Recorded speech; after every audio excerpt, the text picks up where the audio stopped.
Okay, guys, welcome back. As we're continuing, there's a giant rift in the sky, and demons are pouring out of it, so we have to somehow stop it. Open the gate. And they think the mark that we have on my hand might be the key to stopping it. Now, Cassandra here, she is going to be a permanent member of our group throughout the story, so I'll go ahead and talk about her. She is a warrior, and she uses one-handed swords and a shield. She's pretty much a tank. She's a pretty good tank. It's just, I don't want to reveal specializations too early, because I don't know if you're watching this and you don't know what they are. I don't want to say what they are, I want you to see them. But here, there's some cutscenes. I'll stop talking for 1 second. The pulses are coming faster now. The But yeah, larger the breach grows, the more rifts appear, the more demons we face.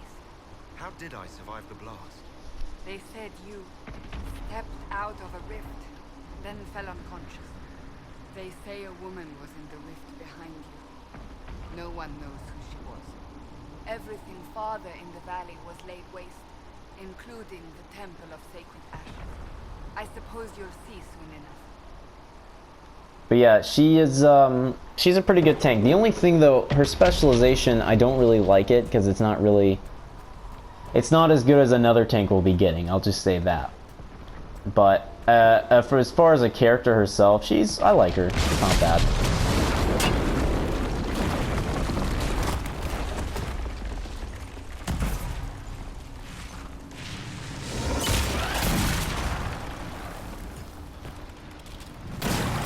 And of course, you haven't seen it coming, there will be fights.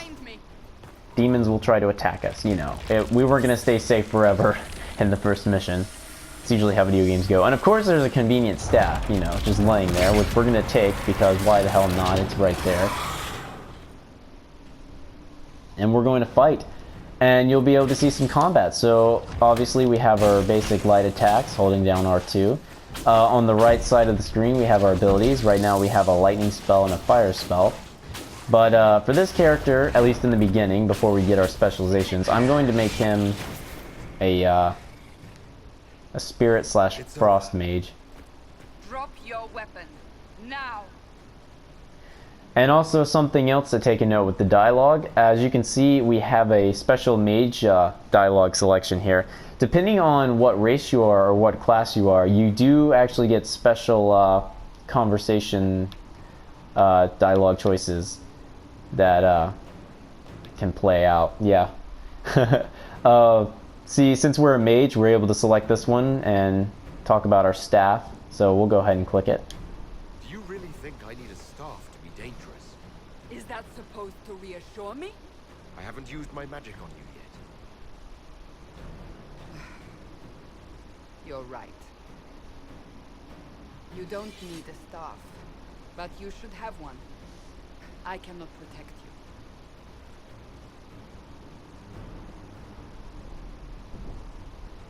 I should remember you agreed to come willingly.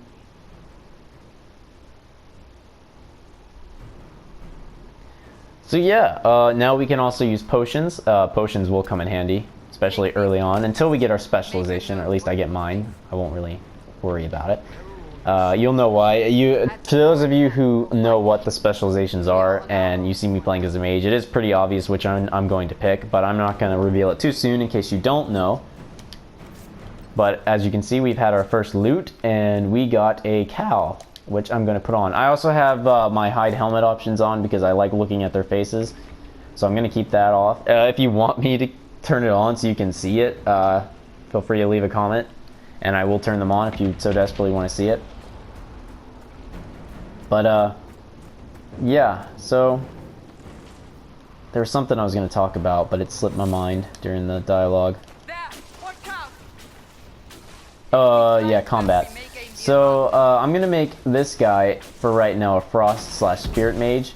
When we level up, I'll show you the skills and what each one are, at least for the mage, and of course the warrior as well, since we have Cassandra. And these are their basic ones we have so far, so You won't see the specializations until later in the game.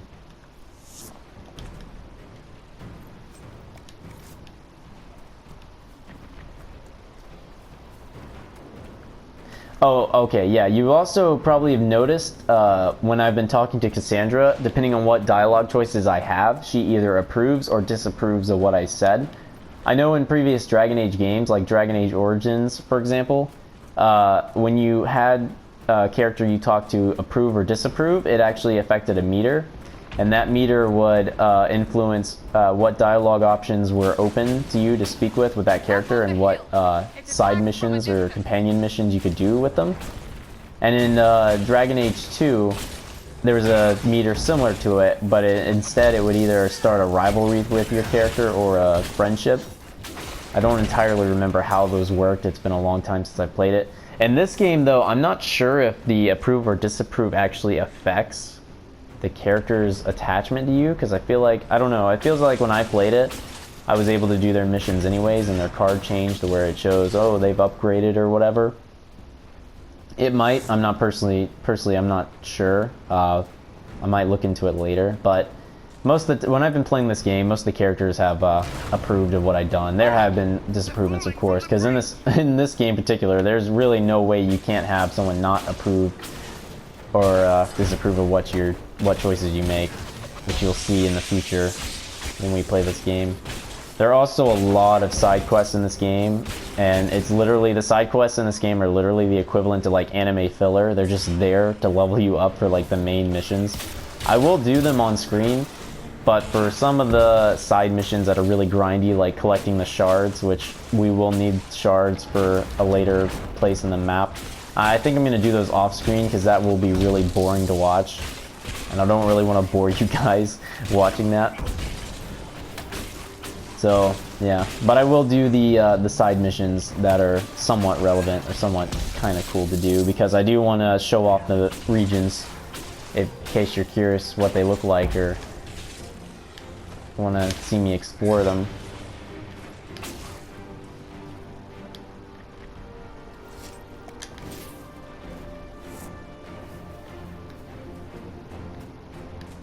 And to those of you watching, please no spoilers if you already know what happens in the game, because in case there is someone watching it who doesn't know, I don't want them to get spoiled of what will happen.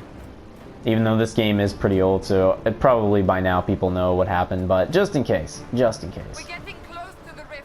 You can hear the fighting. Who's fighting? You'll see soon. We must help them. And if you can see in the distance, there's a rift and some people fighting, so we're gonna go help them. Because that's what story progression is for.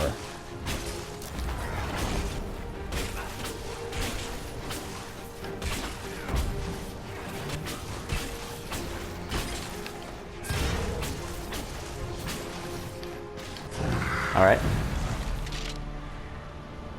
Quickly! Before more come through!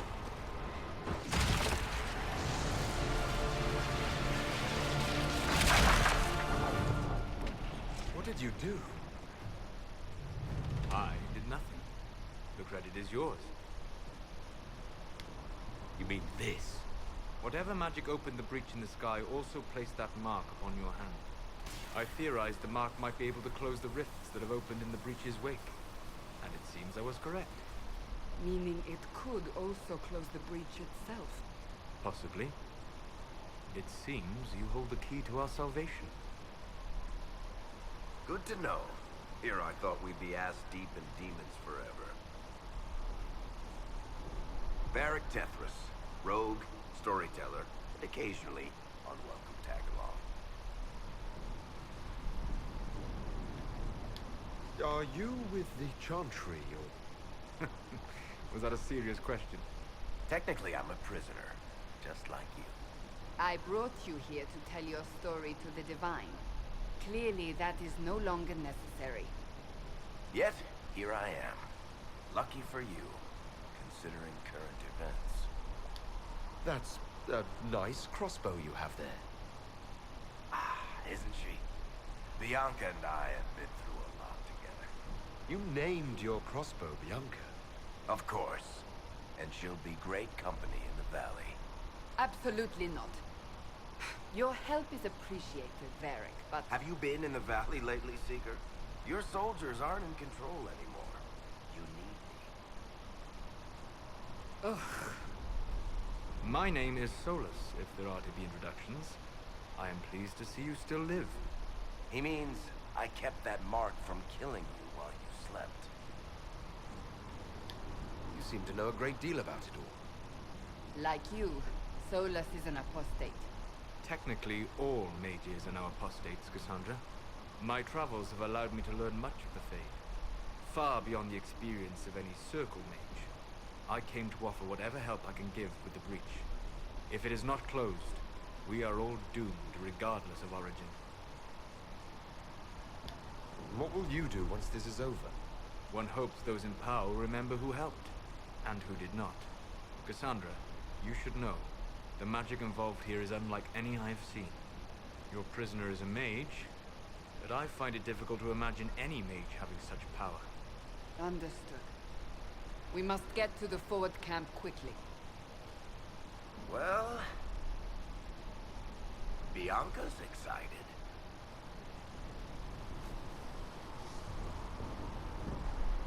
Yeah, so if you noticed, he made a comment about me being a mage.